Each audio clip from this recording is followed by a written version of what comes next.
So you have to say, Yehikanu li me achshav. The stipulation has to be between the creditor and the debtor that I acquire the collateral from this moment retroactively. The imlo amar me achshav. Okay, so we got to go start our new unit, our new, let's see, let me bring it up. Yaakov 16.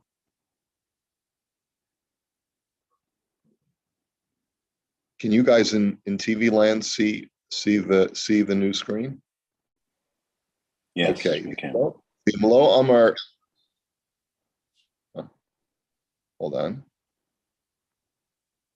Move this up to top page. Yesh chilukei deos im yesh bazeh asmachta. He says there's a machlokus in the poskim whether this works, whether this kind of agreement works. Shehalo v'somach b'daito shiftenu bismano v'lo gomar v'hikna me'olam. He says because there is an opinion that if the lova doesn't say that it's a retroactive acquisition, then there's an opinion that suggests that he didn't really mean to relinquish it with a full heart. He gives me the Mickey Mantle baseball card, and he says, here's the deal. You're lending me $10,000. If I don't pay the debt back within 6 months, the Mickey Mantle card will be yours. And he doesn't say, is yours retroactively. Why would that be any less effective? So he explains that maybe he's not serious about it. Maybe he really believed with all his heart and soul that it would never come to that he would have to part with Mickey Mantle. Okay? And because of that, he didn't really relinquish it with a full heart. And there's a principle in halacha called asmachta. What does the term asmachta mean? It means that I give you an assurance, but I don't really mean it. Why? Because I know it's never going to come to that. It's like I tell you, yeah, you can have, if I don't pay you this back, you can have my house, my car, and my left arm. I'll give you, what essentially sometimes a person says when they're desperate, they say things that they don't mean literally. They don't mean seriously. And the Gemara acknowledges that this is a principle called asmachta, and there's a machlokes whether asmachta kanya or asmachta lo kanya. We don't know. There's a dispute in halacha whether a person's words, when said in desperation, and when we can assess that he didn't ever think that he would have to make good on that promise, whether those words are halachically binding. So that's the reason why, in order to avoid any kind of ambiguity, you have to stipulate it in such a way where he knows that it's a retroactive acquisition, so that he's going to take it more seriously.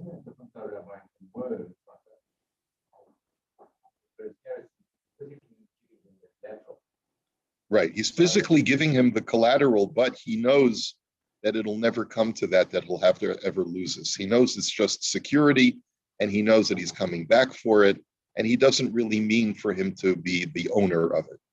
So that's the argument behind this whole issue of why it has to be expressly stipulated that it's a retroactive, that from the moment that I take possession of this, I will be the owner of this collateral item retroactively if I don't see you in exactly on December 1st or whatever the date is.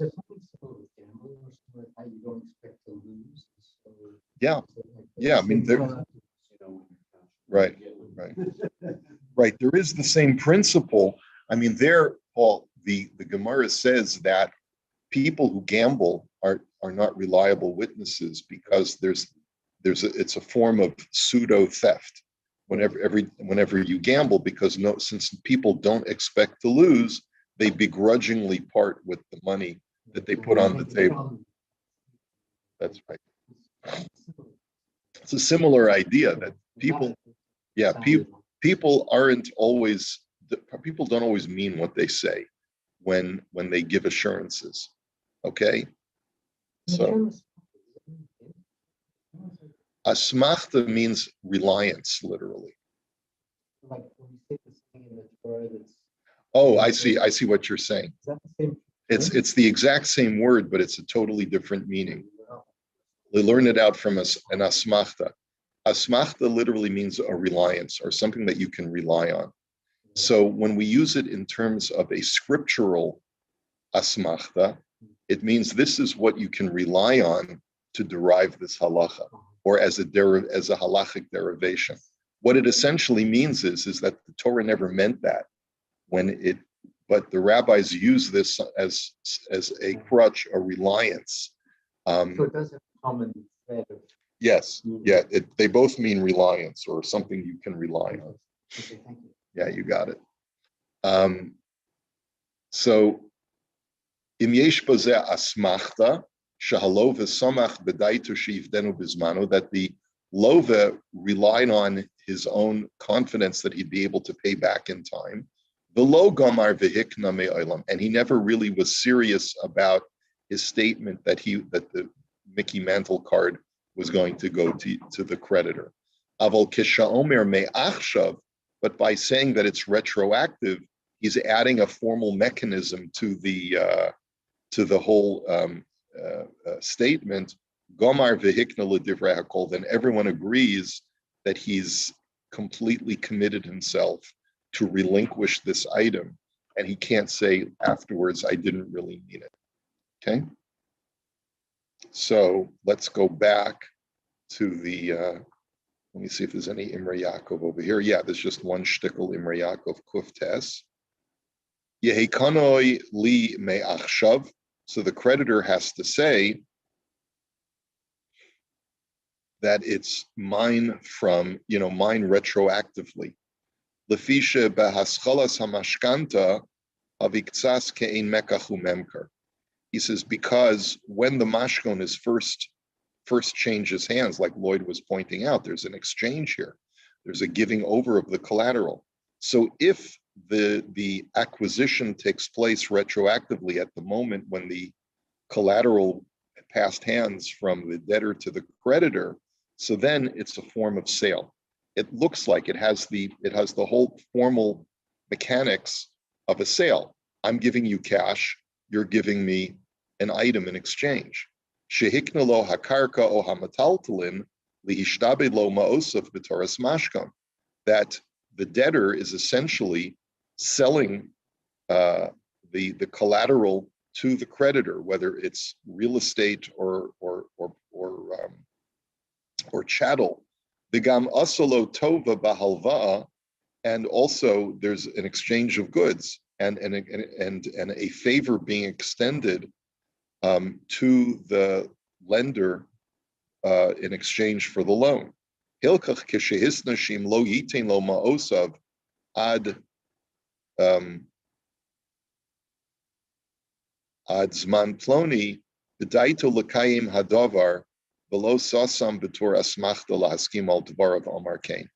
And that's the reason why we understand that this is not an asmachta. This is not just a statement of reliance that is not meant to be taken seriously, but it is clear that since the debtor is receiving cash and feels that sense of gratitude, then when he relinquishes it and it says it's yours from now retroactively, he means it quite literally.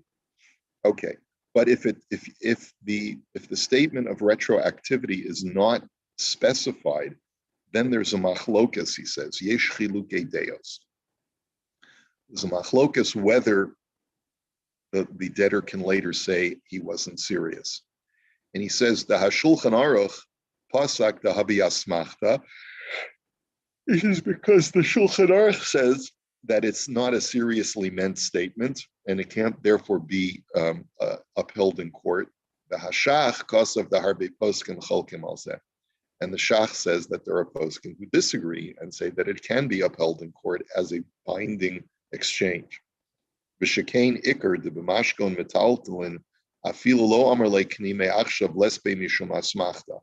And the Shach says that especially when it comes to chattel, and I believe it's because of Lloyd's argument that because there's been an exchange and the malva, the creditor, has actually taken physical possession of the item, even if there was no statement of retroactivity made, it's still legally binding according to the shach. Because of hatumim, the din zehu machlokas ben hakadmonim, and the tumim, which is Rav Yonasan Eibschitz, writes that this is a very, very old machlokas. It goes back even before the Shulchan Aruch.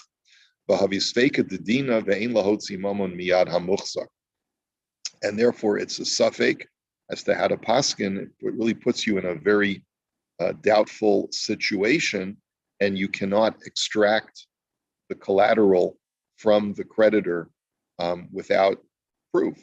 Umari below Amarle almanas. And you also have to say, he says, that there was no explicit statement of on the condition, almanas. Dim Amarle almanas, because those words, I lend you the money on the condition that the collateral will become mine. Ika me rabvasa the svirlahu dahavi kaomer me'achshav. Then some rabbis say that that's as good as saying retroactive. And this is furthermore, this whole issue is only when the collateral is worth more than the total amount of the loan. Aval im hu shava keneged hachov, yesh omrim delukuli alma b'metaltalin lo havi asmachta, gamim lo amar me'achshav. But if the collateral is equivalent in value to the value of the loan, then everyone agrees, or it seems that there's an opinion put forward that according to everybody, you don't have to say retroactively, because the only time that the debtor can legitimately argue that he wasn't serious is if the collateral is worth more than the loan. The Mickey Mantle card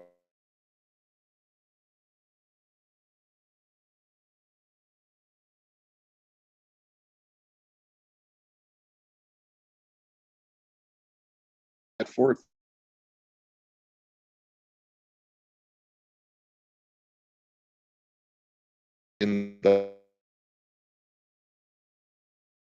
How could you have expected me to be serious when I don't think in this case you would if you said me'achshav, because when it's a sale is a sale. It's a legal sale. So therefore, I don't think you'd be obligated to give back the difference in a situation like this. I'm not sure. It's a little bit unclear. We'd have to. Yeah. We did talk about that earlier, maybe. Yeah. Well, remember, in that case, it has to be liquidated. We talked about where you have to liquidate the collateral. Here, you don't have to liquidate the collateral because the stipulation is made over here that if you don't pay me back, the collateral becomes mine, and it's therefore like a sale. And the only question is, how serious is the lova? How serious is the debtor when that statement is made? No, if it's the question is a cool question. If it's being relinquished only at the end of the loan, then it's a problem of ribis. But if you say me'achshav, if you say that retroactively this collateral was mine, it means that it wasn't a loan, it was a sale. Right. It was a sale. And therefore there's no problem of ribis. Okay. Okay, let's go on to the next halach. Echad shalava mishnayim biyachad. A guy goes over to two guys. You can clearly hear this scenario happening. It happens in shul, right? A guy goes over to two of his friends and he says, "Look, guys, I'm in a difficult spot right now. I need $1,000 to pay my landlord. Can you help me out?" And each one pulls out $500 and gives it to him. Okay? So the question now is, ve'ein yadua lo im heim shutfim b'mamon zeh. And it's not clear whether this is a partnership loan. Like, in other words, was there a corporation that lent me $1,000, or was it two guys who each lent me $500? right? It's a little it's ambiguous, because are we acting as a consortium, or are we acting independently of each other? And then one of the guys comes and says, either give me my 500 or give me the 1,000 for both of us. So lo yitin lo klum ad shiyavi harsha'a mechavera. So the halacha is, don't give him anything. The debtor may not pay back the one guy separately from the other guy until the first creditor who's asking for his 500 shows a piece of paper signed by the other creditor saying, I give permission for Ruvain to collect his 500, and I'll collect the other 500 separately. Okay, Kishema eno shutaf b'mamon zeh. He says, because maybe they're not partners. Aval im yadua lo shehem shutfim b'mamon zeh b'shaveh, uba echad mehem litvoa, yitein lo hachetzi. But if it's clear that it was done, that they gave him the money as partners in a corporation, a corporate entity, then if one of the partners comes and asks for the money, then you can only give him the 500. You can't give him the full 1,000. V'im hasheni haya ba'ir, v'yodea shezet toveya hamaos, v'lo ba imo litvoa. But if you know for a fact that his partner is in town, and he knows for a fact that his partner is asking for the money back, yitein lazeh es hakol. Then you do have a right to give him the $1,000. So there's three scenarios that he's presented to us. Number one, where I don't know whether they're in a partnership or not. In that situation, I can't give any money to one of the creditors who comes to collect separately until I get authorization from the other creditor, because really I'm supposed to pay them back together, right? Because I shouldn't pay back one before the other. Why, it's not so clear. We'll have to see in the Imrei Yaakov. But if they lent the money from a corporate bank account where the two of them I know for a fact the two of them are partners in business, so it's only if I know that the other partner implicitly is in town and trusts his other partner, then I can give him the whole amount. Shemin hastam ena makpidim zeh al zeh, umisrat zeh b'maisav shel zeh. Because then I can assume that they are in a peaceful partnership and that they cooperate with each other in this way. Va'afilu ein yadua lo shehem shutfim. And this is true even if I don't know that they're partners. I'm still allowed to give the full amount to one of the guys as long as I know that they work peacefully with each other. Yeah. We're not more in business sort of us.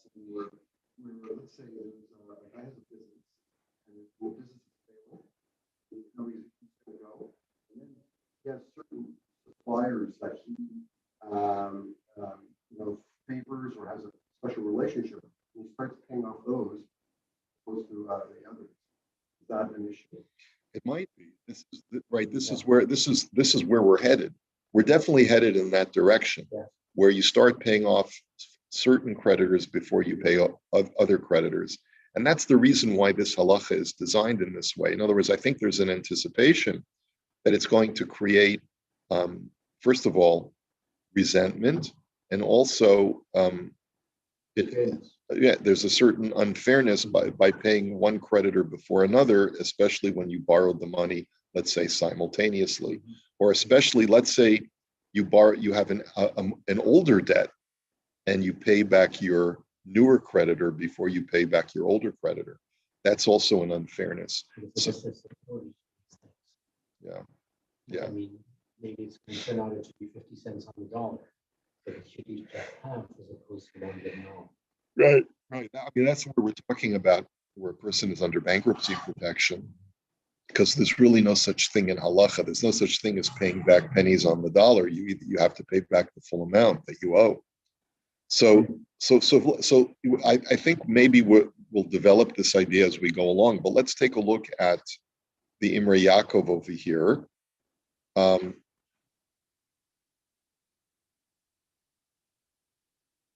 Hold on a second. Oh, I think we left out this last piece from the Imrei Yaakov Kuf Yud Aleph. Gomar v'hikna l'divrei hakol. If a person said me'achshav, if a person said retroactively, then everyone agrees that it's not an asmachta and it's a real statement of commitment. V'im bihigia hazman huzal hamashkon ve'eno shava af hachetzi midmei chovo. Let's say by the time the loan comes due, the collateral is worth less than the amount of the loan. In other words, at the time of the loan, you gave me a certificate for your Bitcoin, and it was worth a lot more than the money that I was lending you. And then after 6 months goes, Bitcoin tanks, and this piece of paper or this, I don't know, there's no certificate of Bitcoin. I don't think it's all virtual. It's a digital, in my digital wallet, the value of Bitcoin has dropped dramatically. So there's a machlokas in the poskim whether the malva has a right to go after the lova for the remainder of the loan. He says the yesh omrim da hamashkon huchlat lamalva v'nispat lahalva mikol v'chol, because there is an opinion that what's good for the goose is good for the gander, in the sense that if it's considered to be like a sale for the debtor, it's also considered like a sale for the creditor.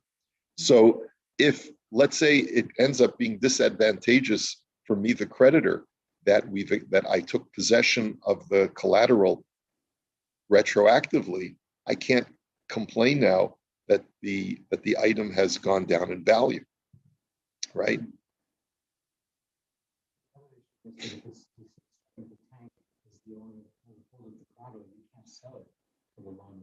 Can't sell it because, right? Really have control. You don't have control, but you entered into that agreement. There are many times when you can enter into an agreement where the object is halachically and legally mine, but I don't have a right to sell it until a certain such and such a day, right? Because of certain, let's say, what's the word that I'm looking for in English? Where there's a estoppel, is that the word I'm looking for? Where there's an estoppel, or some other impediment that prevents me from liquidating the asset until a certain criterion is fulfilled. Okay. So going back to this new case where a guy borrows money from multiple parties, he borrows money from two people at the same time, and it's not clear what their relationship is in giving me the money. So then you shouldn't give anything to one person who comes to collect the debt. Kain das harosh v'haran v'chein perish b'shulchan aruch aval harash b'kasav de la'olam yachal litvoa kulo v'hagra kasav al zeh dvarav berur. The Rashba, however, disagrees with this whole halacha and says that it's perfectly fine for one of the creditors to ask for the entire amount back, and the Gra holds that that's perfectly fine. And finally, v'yodeya shezet toveya hamaos, as long as you know that the other fellow knows that this guy is asking for the money for the both of them, the dafke im borer hadavar shehu yodeya mizeh aval bistamalo. So you have to know for a fact that the other guy has agreed to let him collect for both of them. But if you don't know that he's agreed to let him collect for both of them, you can only give one person half. You can't give him the whole amount. We'll go over this halacha again tomorrow because I know we're a little bit rushed for time. We'll hold it here for today.